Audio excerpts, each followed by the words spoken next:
With that, Greg Cosell, 46 years, NFL Films, joins us. Okay, my guy, Shedeur Sanders. Boy, the PFF grade had him just knocking it out of the park. I will say this about Shedeur. When I watched the game, Greg, I do think he moves better than, you said this last week. Bo Nix moves better than people give him credit for. And he just does. I think Shedeur's movement is pretty good. It's not Bo Nix. But what did you make of Shedeur's overall performance last Friday? I thought he did more good things than bad things. To me, the movement was more critical when it came to pocket movement. That second touchdown he threw, I thought was a really good example, where he moved to his right in reaction to the blitz pressure. And what I really liked was the way he reset his throwing platform, reset his feet, and then delivered the ball at the front of the end zone. You see it right here. You want to throw low at the front of the end zone. I thought that was a really good play. I think one of the things that he'll need to work on, because you don't see this a lot in college football, Colin, and there were a number of plays like this, and I guarantee that the organization saw this, is he's not a naturally anticipatory thrower. And there were a couple of throws that he clearly left on the field that require anticipation. And that's something he'll have to improve if he's to become a quality NFL starting quarterback. Because, yes, he moved better, but I think you and I both agree, if he's to become a quality starter, his game is not going to be built on a playmaking dimension. It's going to be built on his ability to play from the pocket. Yeah. But there was more good than bad, certainly, in his performance. So I've argued this, that if Jackson Dart ends up being really good, the Giants have a #1 receiver, a very good left tackle, an offensive coach, and a tremendous defensive front. Abdul Carter, in very few snaps, has looked dominant. So my take is if Jackson Dart can play, I think they're an interesting team. Here's my argument why he should. 3 years with Lane Kiffin, 41 college starts in the toughest defensive conference. Lane could coach in the NFL today. My take is I don't want to hear about, well, he's young. 41 starts in the SEC for Lane Kiffin. You watch the game. You watch the film. I thought, is he an anticipatory thrower? I thought he looked good. Yeah, the issue that none of us know is what happens on a daily basis. We sit and watch the games and we see some good plays, some bad plays. We just see the touchdown, which was a really good play, by the way, because he saw the safety rotation pre-snap and he signaled to Humphrey on the outside to change his route, to convert his route to a fade. And that was a really good play by Dart, a mental play, and that's what you want to see from young quarterbacks. It's not so much the physical. They all have physical ability. But, Dart, you're right. He has a ton of college experience.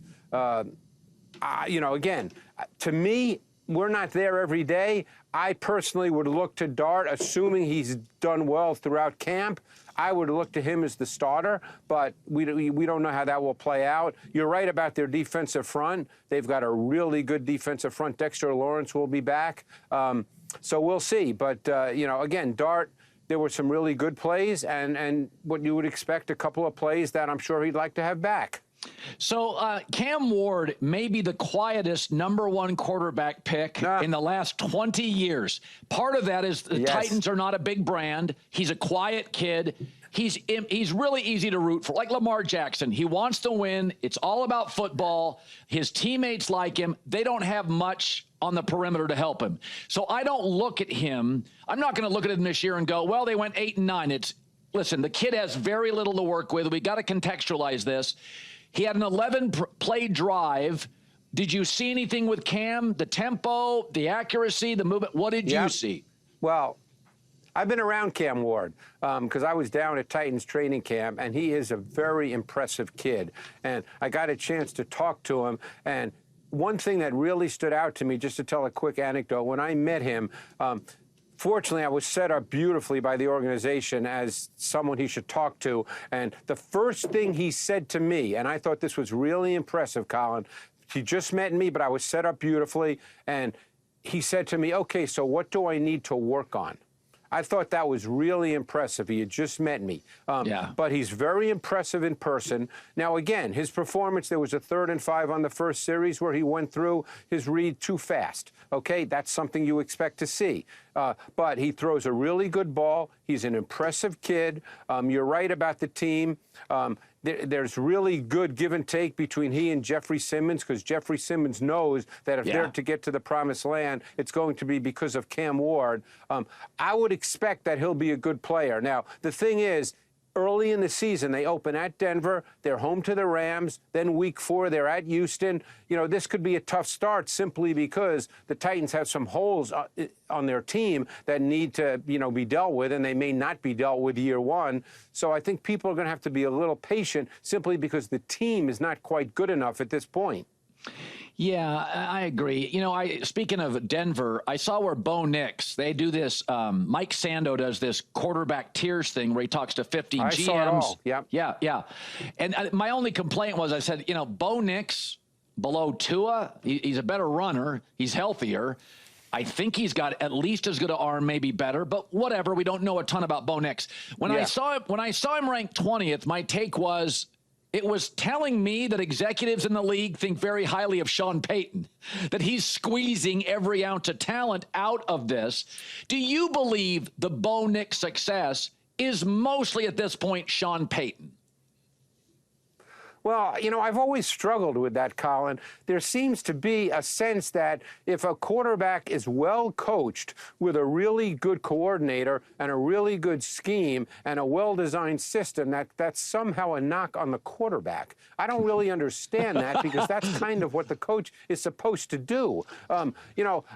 And I think that Bo Nix showed a lot last year with the kinds of throws that he made. I mean, he made a lot of big-time throws between the numbers. He showed more arm strength, quite honestly, than I thought he had coming out of Oregon. I mean, you could make the same argument. I've spent a lot of this offseason rewatching a lot of quarterbacks because I can really do that. I can watch 250 plays in a row, which I can't really do during the season.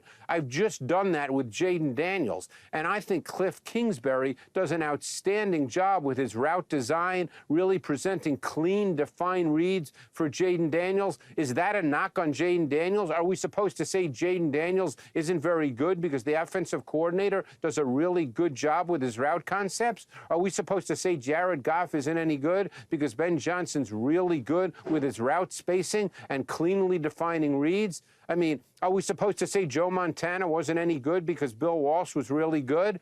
I think that's such a silly argument. I mean, that's what the offensive coordinator is supposed to do. He's supposed to present it so that ideally the first read is clean, and then you work through progression concepts. So I don't really understand why that's a problem. So in that tier 1 through 5 that Mike Sando at The Athletic did, there were a couple of quotes about Caleb Williams, and a defensive coordinator said it was alarming to watch his process. Yes. A head coach said that word was used more than once. So you have said that you love him. He's stocky, he's strong, he's a power thrower. When they say his process is alarming and you've watched the same film, what do they mean by that?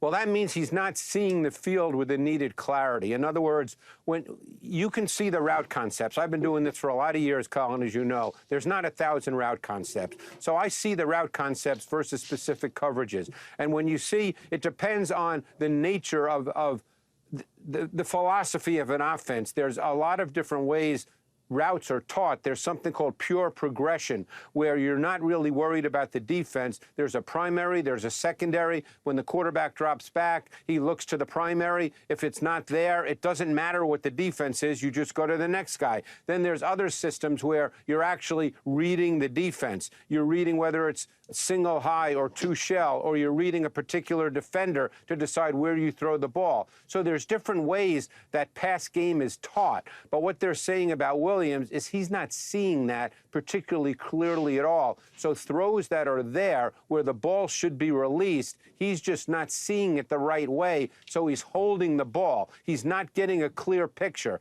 The term that's always used is processing. He's not processing it the right way. And that's one reason why he holds the ball. The film shows that. But what's interesting is that's always been my knock on Zach Wilson and Justin Fields, and they've never gotten great at it. I mean, you can absolutely make a quarterback more accurate. Not all. Anthony Richardson has regressed. But there are things I don't care if it's broadcasting, I don't care if it's in any business, there are things that are solvable.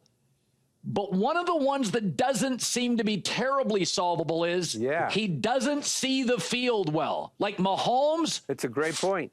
I don't know if that's solvable. If you tell me somebody that didn't see the field and a year later did. Yeah, it's a great point. And I would say the majority of coaches think that's tough to solve. And I'll answer it this way. You can help a quarterback in normal down and distance situations where the defense is a little more predictive in what they do. The probability and tendencies tend to favor the offense more than the defense. So you can help a quarterback with your play calling on 1st and 10, 2nd and 4, maybe 3rd and 3. But when you start getting into long yardage, pure pass situations, whether it's 2nd and 9, 3rd and 9, now the defense very often has the tactical advantage, and the quarterback has to be able to see things really quickly and really clearly. And at some point, if that can't happen, then you're going to have a quarterback that's very inconsistent and erratic in his performance. And I don't think we could say 100% for sure that Caleb Williams can't do that. He's only going into his 2nd year, and he's with a brand-new coordinator. I mean, Ben Johnson's essentially the coordinator, so we want to wait and see on that. But if that starts to show up more and more, then at some point you might say that that's not solvable. Yeah. Patrick Mahomes wins a lot of games, and they're not going to go 11-0 in one-score games, but he didn't have a great year. He had bad games. He had bad halves. He had really bad series. He had a bad Super Bowl. Some of it was lack of offensive line competency. Sure. But when you looked at Mahomes' struggles last year, did he develop bad habits? Was he relying too much on certain things? Did he trust his O-line?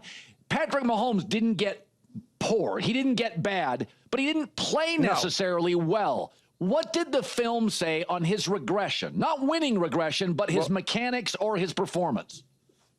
Well, it's funny you say that because every year, and I've had this conversation with people in Kansas City, every year he does go through that where he starts to lose his mechanics because that's sort of the way he naturally plays going back to Texas Tech. He's that kind of player where he starts to drift, he starts to lose his mechanics, and then they have to sort of rein him in and get him back on track. But last year, and I think because he just did not have confidence, and he would never say this publicly because he's a class act, but I think because he just didn't feel comfortable with that O-line, I think it took a little longer for him to get his mechanics back, and he didn't play with the same precision throughout the course of the season that we normally see. But you're right. It's not as if he's suddenly not a good quarterback. It's just that he has to be reined in at times. And I think the O-line last year caused some issues for him, caused a lack of confidence, caused him not to play from the pocket with the same, and I'll use the word precision again, the same kind of precision that we've seen in the past. But it's not as if his traits or his talent level has dropped. Finally, we'll go back to one of the young guys. And this has kind of been a theory of mine for years, is that you would think, right, that the best quarterbacks in the NFL would all be from power schools. They are 5-star high school guys. They go to Texas, Bama, Ohio State, Notre Dame, and then they all go to the NFL. But if you look at the history of the NFL, they've often gone to Cal and North Carolina State and Miami of Ohio and Texas Tech and Wyoming, because that is preparing you for the NFL. Shaky O-lines, have to carry teams, have to make quicker decisions. You don't get comfortable windows. So I do think as the rest of us go to college to prepare us for our work, it's the same in the NFL. You think Ohio State would be better for you, but you are very rarely in discomfort with Ohio State's receivers and O-line. So when I look at J.J. McCarthy, he never threw 40 times a game. He always played with a lead. He had great protection. And I've said, I worry that it's like these Alabama quarterbacks. He's not ready for the NFL. Then he gets hurt, and that sets him back another year. So I do think the choice college kids make often doesn't necessarily, Matt Ryan goes to a school where he's got to throw guys open. He has to be anticipatory because nobody's wide open. What do you see with that? Is there anything about J.J. McCarthy that you worry that he's just not quite ready for this life of somewhat duress and discomfort in the NFL. Yeah, and I'm not sure we know that. I mean, I think you and I would both agree that Kevin O'Connell is really, really good in terms of defining reads and throws for the quarterback. Look what he did with Sam Darnold last year. So, you know, that remains to be seen, but I imagine there'll be a learning curve for J.J. McCarthy. Obviously, in college, he did not throw the ball a lot, but he's got a good arm, a plus arm. He's got mobility. He's got traits. He's a good-sized kid. So there are traits that are there. I mean, even last year when he played in the first preseason game and then he was done for the year, I noticed an immediate difference in his drop and set in the pocket from when I watched him at Michigan. So obviously Kevin O'Connell, through the offseason as a rookie, really worked with him and really tightened him up in a lot of areas. So you have to assume that that continued. But now, once you get into the regular season games, we'll see. He'll be under a lot of pressure. There'll be duress. They've revamped their offensive line. That often takes time to come together. So we'll see. You never know the answer to that question. Then it depends on how the games are played. Is he going to be in games where he has to drop back 40 times? Can the team be good enough, Colin, where he only has to drop back 25 times? You know, there are so many variables. It's not very often for a young quarterback, it's not solely dependent on the young quarterback. It's the way in which he's able to play based on the rest of the team. Yeah, I would argue he's got a top 3 left tackle, a top 2 receiver, and a top 3 offensive head coach.